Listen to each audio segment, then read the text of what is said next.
1, 2. There is. Okay. There is audio. Okay, everything is honky-dory. So we don't have a problem, Houston. Let's carry on. Okay, excerpt number 9. This kli, called receiving in order to bestow, is the complete opposite of the kli called will to receive for oneself, which we attribute to the creator who created it existence from absence.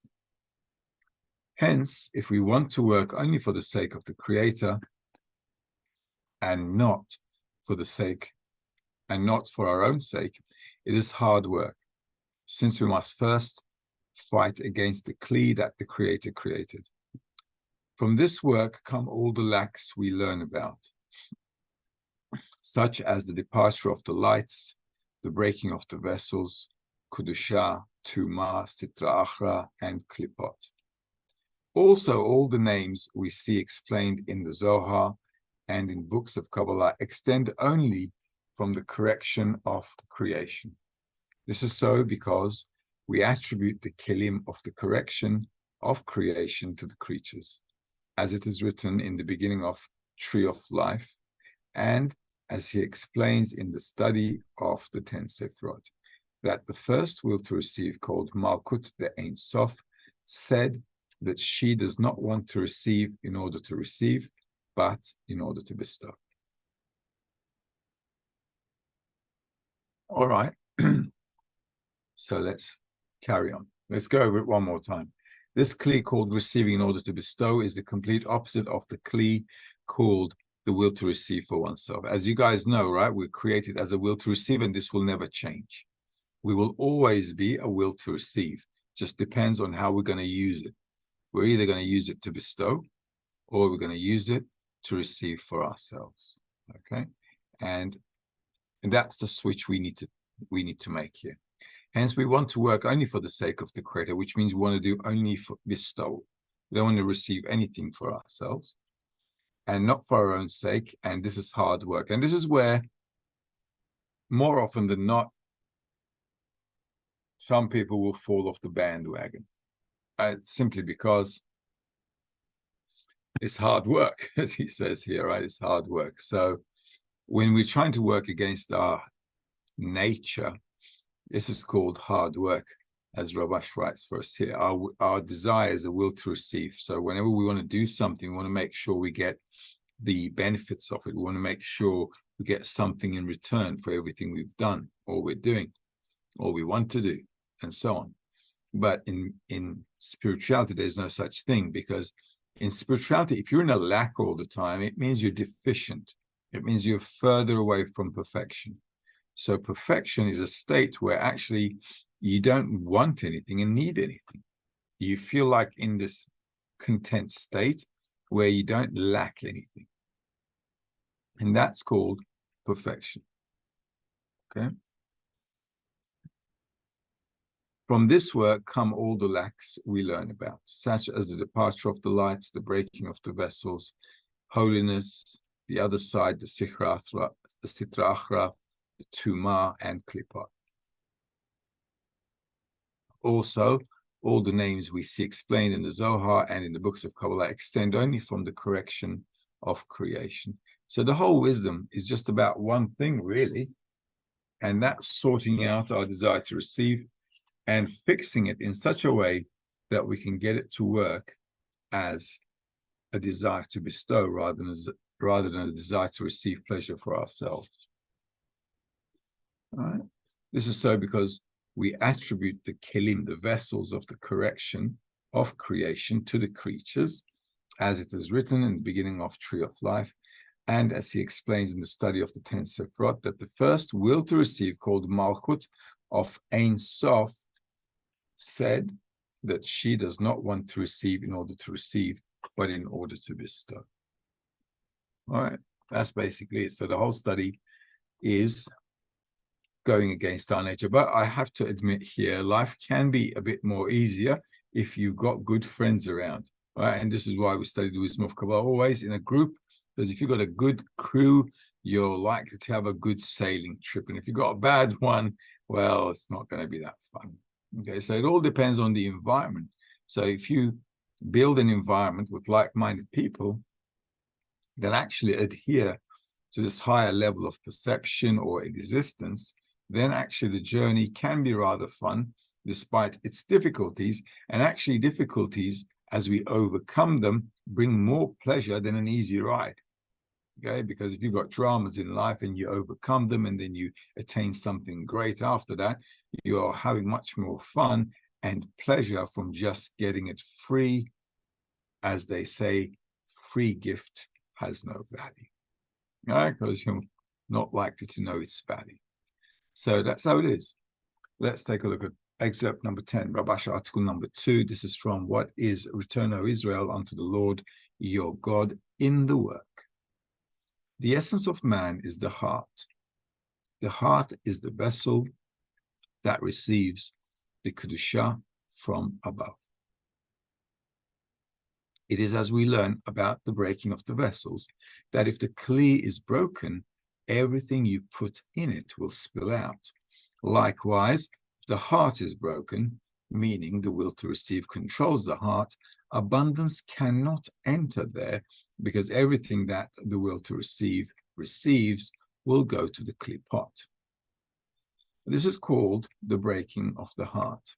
Hence, a person prays to the Creator and says, "You must help me because I'm worse than everyone, since I feel that the will to receive controls my heart, and this is why nothing of holiness can enter my heart. I want no luxuries, only to be able to do something for the sake of the Creator, and I'm utterly incapable of this. So only you can save me." By this, we should interpret what is written, "The Lord is near to the brokenhearted." That is, those who ask the Creator to help them so their heart will not be broken and will be whole. All right, so let's go over it again. The essence of man is the heart, right? As we know, the heart is where all our desires are. That's what really the heart means. Obviously, when the books write about the heart, they're not talking about a flesh piece or an organ inside our body. Heart represents all the desires that we have.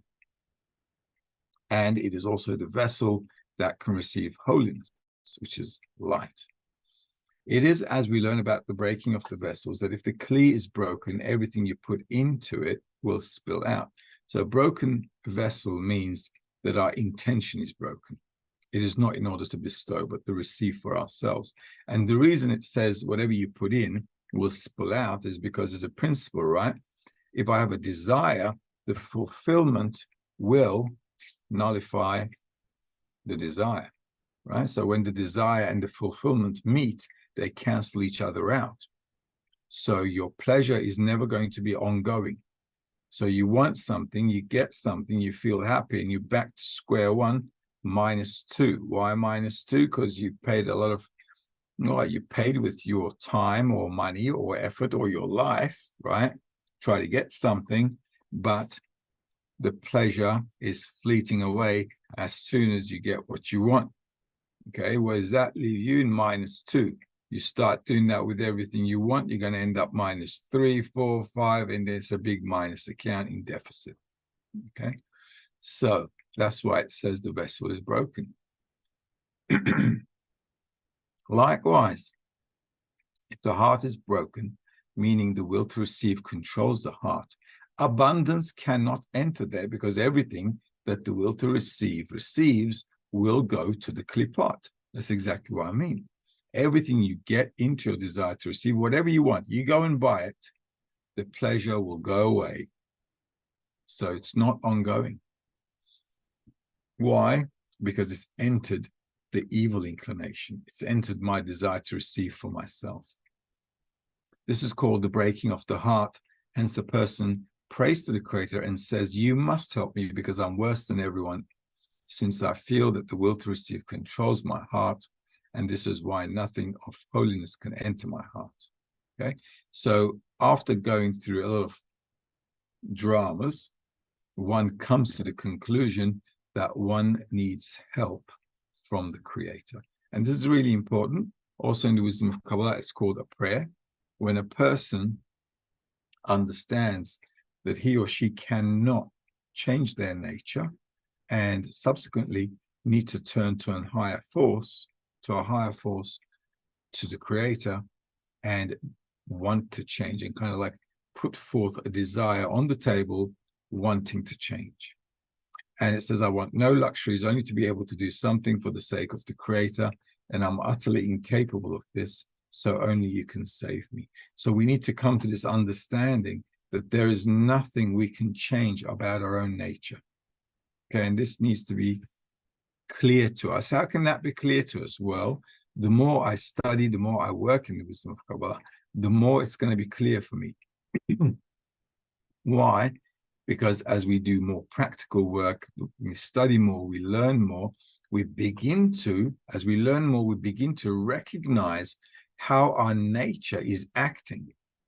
So once I begin to see that my nature is acting only in order to receive for oneself, and then I begin to realize that this is actually causing harm to me, then I can want to change, because I realized that I decided I now wanted to change on so many occasions, right, in life, but it never somehow panned out. Okay. Why? Because, well, we can't change ourselves. Okay. We can't change our nature. Right. So this is why a person needs to turn to the creator and ask to be changed. Okay. As it says, the Lord is near to the brokenhearted. Obviously, when we're talking about brokenhearted, we're not talking about regular corporeal life where we're shattered, and the creator doesn't really care about that. This is why on this planet you can have thousands and millions and billions of people who are actually suffering really badly at a corporeal level. Okay, and the creator seemingly doesn't care. Well, it's not seemingly, it's because he doesn't. And first of all, let's face it, if he cared and if that was what he was supposed to be care about, we wouldn't be in this mess. Okay, so obviously he doesn't care about that.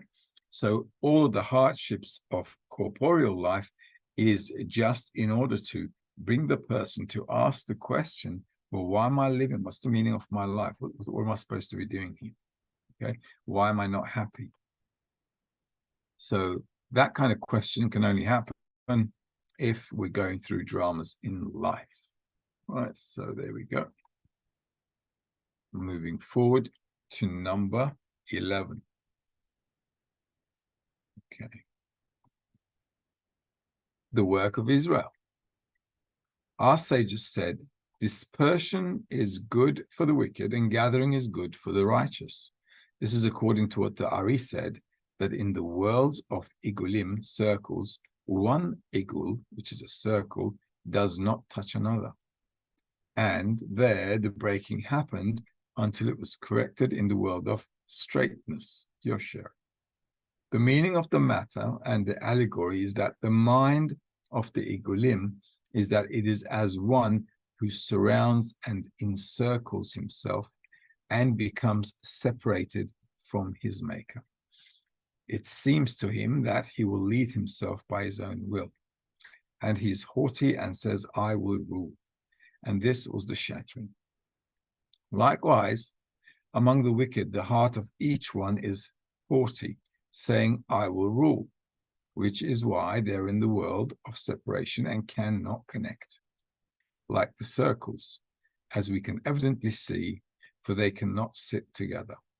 To them, dispersion is good. Conversely, although each of the righteous serves his creator in a different style, they all aim at the same thing, their Father in heaven. They gather and assemble one by one as one man with one heart, and each one diminishes himself and glorifies the work for the sake of the Creator, who gives him the strength and intelligence by which to serve him. Hence, one will not be arrogant toward his friend, and they are in the world of straightness and unite with one another. Okay. Our sages said, dispersion is good for the wicked, and gathering is good for the righteous. This is according to what the Ari said, that in the worlds of igulim, circles, one circle does not touch another, and there the breaking happened until it was corrected in the world of Yosher, straightness. The meaning of the matter And the allegory is that the mind of the egolim is that it is as one who surrounds and encircles himself and becomes separated from his maker. It seems to him that he will lead himself by his own will, and he is haughty and says, I will rule. And this was the shattering. All right, so shattering is a person being disconnected from the creator. And this is our state at the moment. Why? Because we're not in equivalence of form as per laws of nature. So the more separated we are, we're separated by our egoism, and the more egoistic we get, the less we feel others. Also in human society as well, if you think about it, in the past, in the past centuries, in older times, people were more close to each other. They felt each other more. So now, as we grow more and more into a more egoistic state, we're more individualistic. Okay, everyone's out there for themselves. Okay, and this is why society is also collapsing. Families don't work out. Relationships don't work out. Countries don't work out. Nothing works out. And in fact, we've come to such a state where we're going through so many psychological problems in society that a person cannot work out himself or herself. That's the kind of breaking we are at the moment. And this is important to realize, is because the more separated we are from the laws of nature, from living naturally according to the laws of nature, the more broken inside we get. Okay? And that's problematic for everyone. And we'll see that in human society more and more, as you can see with now illnesses in human society are at a mental level more. Okay, before, we had we still have cancer and all this kind of, heart diseases and all that kind of biological stuff. Now, on top of that, what we're adding as humanity is psychological issues, the sickness of loneliness, depression, all kinds of, drugs to get us out of this world. They're even legalizing hardcore drugs now. Why? Because they just can't handle people anymore. Okay, because there's no way to control people anymore. So it's all going to be legal schmeagle, as they say. It's just how it is. So we'll see. All right. And that's just how it is. So we will see more and more shattering in society, more individualism, more egoism, and obviously more and more unhappiness. Likewise, among the wicked, the heart of which one is haughty, saying, I will rule, which is why they're in the world of separation and cannot connect, like the circles, as we can evidently see, for they cannot sit together. To them, dispersion is good. So this is what we see generally in society, because we're all egoists. On the one hand, we are connected, but we're connected only to fulfill our desires. Okay, we don't want to connect with anybody else for any other reason. Okay, we want to connect with someone, great, if it's going to make me happy. So where's the advantage? How's the payment of this relationship? Okay, that's what we're always thinking, unfortunately. And as long as we go in that direction, things are not going to pan out for us at all. So what we need to do is come to an understanding, a common understanding, at least with a group of people, that although each of the righteous serves as creator in a different style, despite the fact that we're all different, we all aim for the same thing, which is, as he says here, their Father in heaven, which is actually to bestow, the attribute of love and bestow. Okay, that's what we all aim for here as we study wisdom of Kabbalah with Bnei Baruch. All right, and that's the whole objective. Why? Because the purpose of life is to connect with that higher level of consciousness known as the Creator. And in order for us to do that, we've got to start first trying to get out of our self-concern and start thinking about other people. And the more we can do that, the more elevated we'll be. And in fact, an advanced and a developed person is one who can think of others. And a person who only thinks about himself or herself is nothing but at the animate existence of life. That's it. Right then. Patricia's asking, should we pray to be rewarded with a broken heart? Well, I wouldn't go in that direction. Okay, you know what they say, be careful what you wish for. So what I would rather do, or as the Kabbalists say, okay, try to go from the positive side of things. Okay, we want to come to the love of others.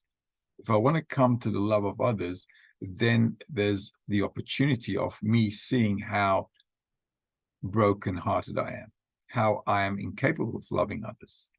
Right? So the more I aim for love, the more I'm going to see how and where I cannot love. And that's what's going to show me my brokenheartedness. Right? So if I keep going for asking for the Creator for a broken heart, you know how he's like, you might get a broken head. And then you think that's not what I asked for. But, you know, so try to ask for the good stuff. And at least, you know, you're asking for the right thing. You know, I know, he knows we're all aiming for the same thing. Okay, Rachel's asking, what's the reference of the circles exact, please? Well, you've probably studied the 4 phases of direct light, right? Did you in the technical courses in CAB Academy? When the Creator created everything, the whole of reality was one complete reality. And he created the desire to receive out of nothing, right? But how can that be, right? It's a question mark. How can the Creator create something out of nothing? How can you create something that you don't have? Okay.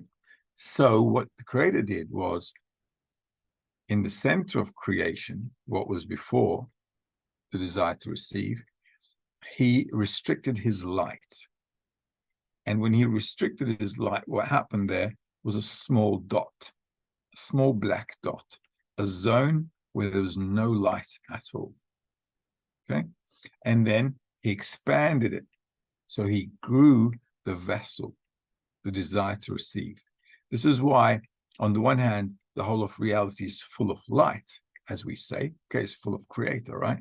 But on the other hand, for us, it's darkness, because our life is darkness. It's always ups and downs. You know, we're not happy, Jan, and all that kind of stuff.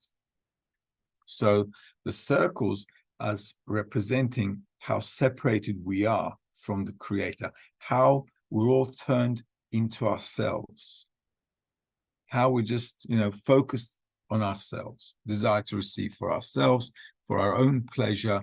How am I going to be happy? What do I want in life? Why isn't things the way I want them to be? Blah, blah, blah. Okay.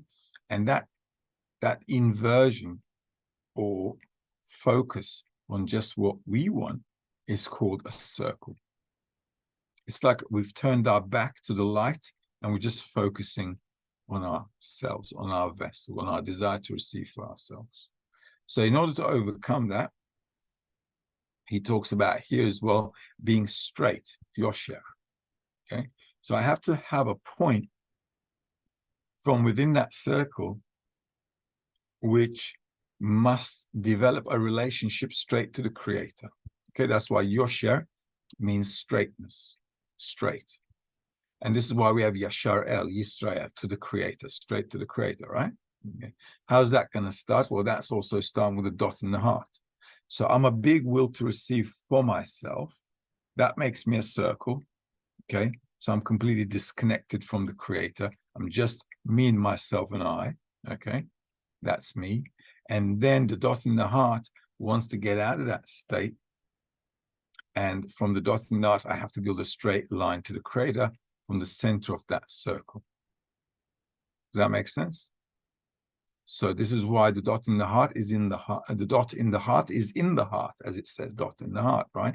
So within all my desires, there's that inclination for the Creator, and it's just surrounded like onion skins. Okay, so I have to kind of like break through. Okay, like a little caterpillar inside a radish. All right, so I have to kind of like bite through it and get out into the light. And that's what the work is all about. And this is why in the previous excerpt he said it's a bit of a tough work, and you got to, you know, go through that bitter radish, as they say. All right, so let's go to number 12. The correction of the breaking. The intention of creation was for all to be one bundle. To do this, to do his will, as was said in the Zohar, that Adam Harishon would tell all the created beings, let us bow and kneel and bless the Lord our Maker. But the matter was spoiled because of the sin, until even the best in those generations could not unite together in order to serve the Creator. Rather, they were individuals alone, for one foreign item in a bundle spoils the entire bundle. The correction of this began in the generation of Babylon, when separation occurred in the human race, meaning the beginning of the correction of gathering and assembling people to serve the Creator, which started with Abraham and his descendants to have a community gathered to serve the Creator. Abraham would walk and call out the name of the Creator until a great community gathered unto him, who were called the people of the house of Abraham. Thus the matter grew until it became the assembly of the congregation of Israel. And the end of correction will be in the future, when all become one bundle to do your will wholeheartedly. All right, so let's go through that again. The intention of creation was for all to be one bundle. So the Creator wants everyone to be in unity, right? In perfection. One bundle means we're all perfect. Okay, it's like having a really healthy body. Everything functions well, everything is great, and we're all happy chappies. Okay, and that's what it's all about. So imagine being one person like that, and then imagine all 8 billion of us like that as well. Imagine how beautiful the world could be if we were all in that state of connectedness. Okay. To do his will, as he said in the Zohar, that Adam Harishon would tell all the created beings, let us bow and kneel and bless the Lord our Maker. All the created beings means with all our desire. Okay, because at the end of the day, the whole of creation is nothing but a desire to receive. Okay, so the whole concept here is that we should be able to bestow with all our desires to the Creator.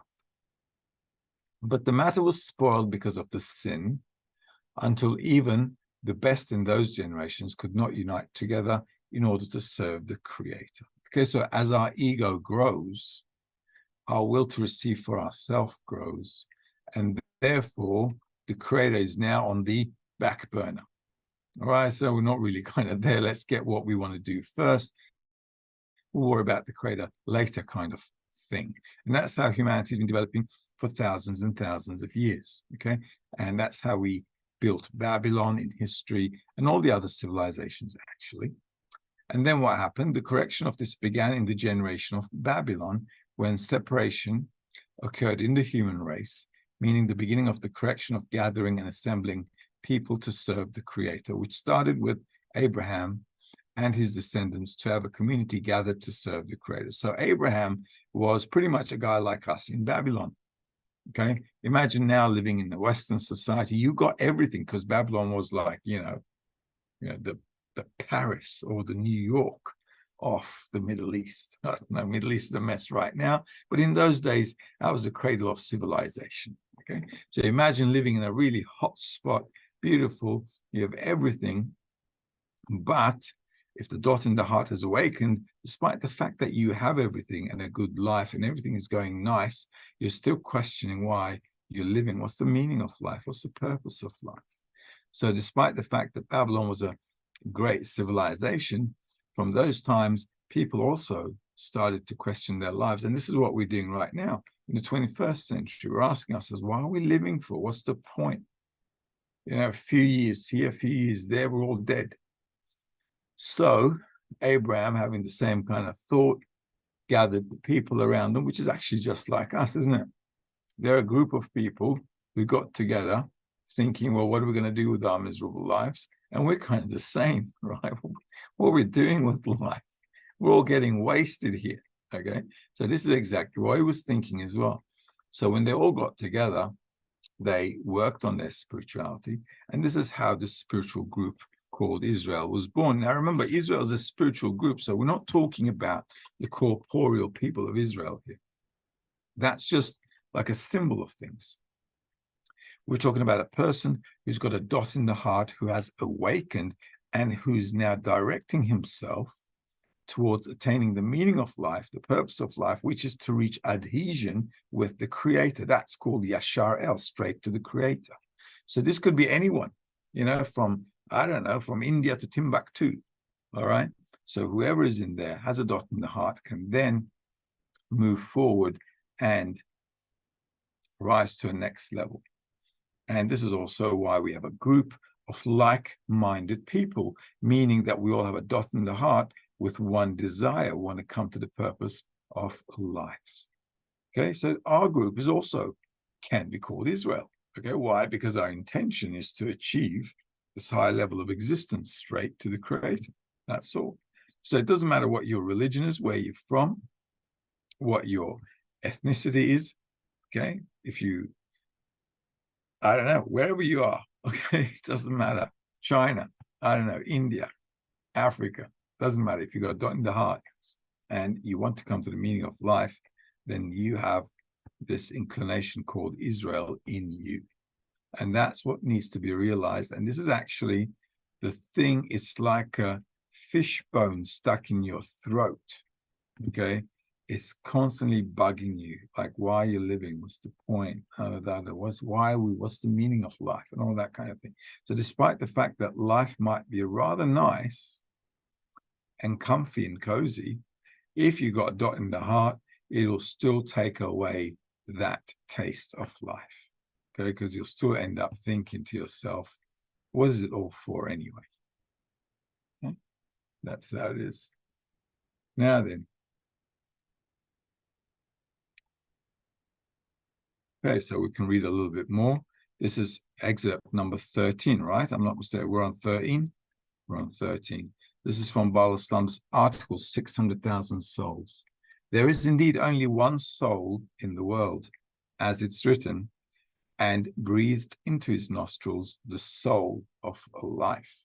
That same soul exists in all the children of Israel, complete in each and every one, as in Adam Harishon. Since the spiritual is indivisible and cannot be cut, which is rather a trait of corporeal things, rather saying that there are 600,000 souls and sparks of souls appears as though it is divided by the force of the body of each person. In other words, first, the body divides and completely denies him of the radiance of the soul, and by the force of the Torah and the commandments, the body is cleansed, and to the extent of its cleansing, the common soul shines on him. Okay, let's read it a second time. There is indeed only one soul in the world, as it is written, and breathe into his nostrils the soul of life. That same soul exists in all the children of Israel, complete in each and every one, as in Adam Harishon.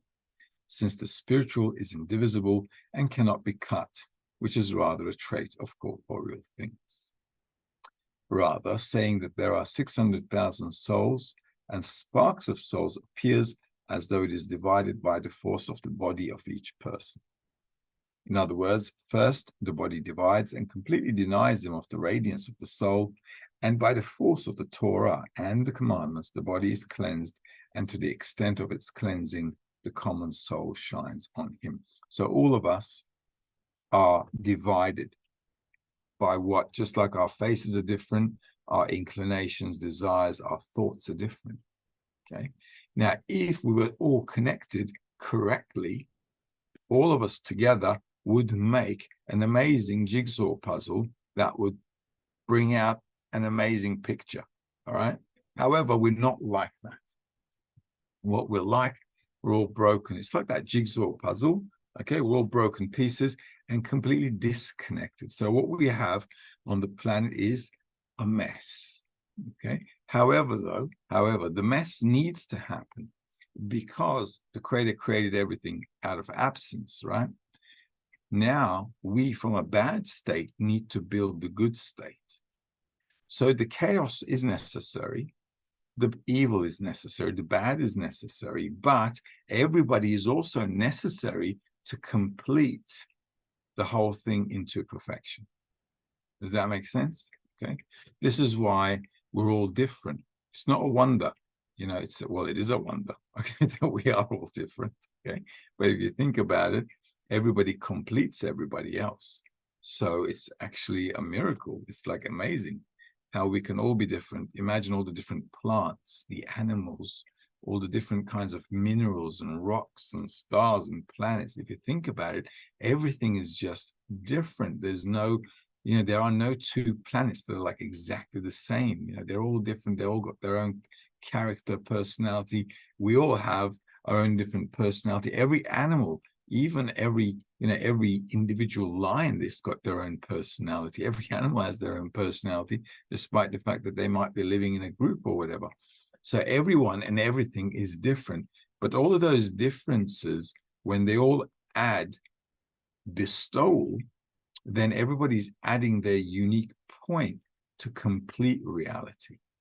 So what we're doing in our nature right now, we're all using our individual traits to get what we can get out of life instead of giving what we can give to life, okay? And that becomes a problem, okay? Because we're all taking much more than what we need or deserve, all right? Because everybody thinks they deserve the world, okay? You ask anyone, they're like, yeah, I'm like a king, you know? Because that's what's inside of us. You know, we want whatever we want. And unfortunately, that steals from everybody else. So if everybody only took what they needed and understood that our happiness isn't what I put in my pocket, but it's the good relations that we've got between each other, then we would all be giving rather than taking. Okay. Unfortunately, we're not at that level of understanding yet. So for a lot of people, this is like a, I don't know, this is like a fairy tale. Okay. You know, everybody loving each other and all that kind of jazz. It's like jazz, you know, I mean, no longer in fashion. Okay. So for a lot of people, it's just not working out. Okay. But if you think about it, the only time you can remember the times when you were really happy was when you had a good time with people you had a good connection with.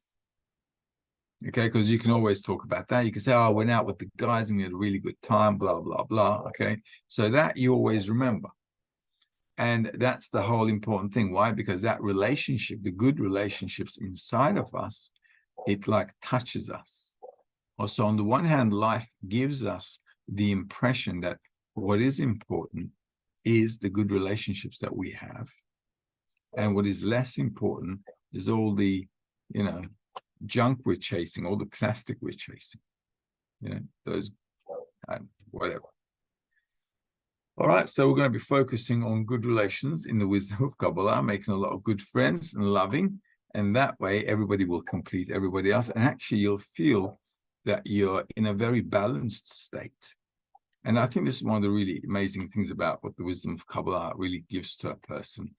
It allows you to stop running after nonsense because you have an understanding of why you don't need to. And that's really important to understand. You begin to learn your own nature. So you stop running after the crowd, or you stop running with the crowd. So everybody's like running around trying to get stuff done and what they can take from life. And you're like, like, no, I don't think so, because that's not going anywhere. And you understand it's not going anywhere. Okay, so it's really a wonder how the more you study, the more you can understand life, the more you understand what you really need in life. The more selective you get. You can become much more selective in the things you want to, you know, chase, or just let it go, not even think about it.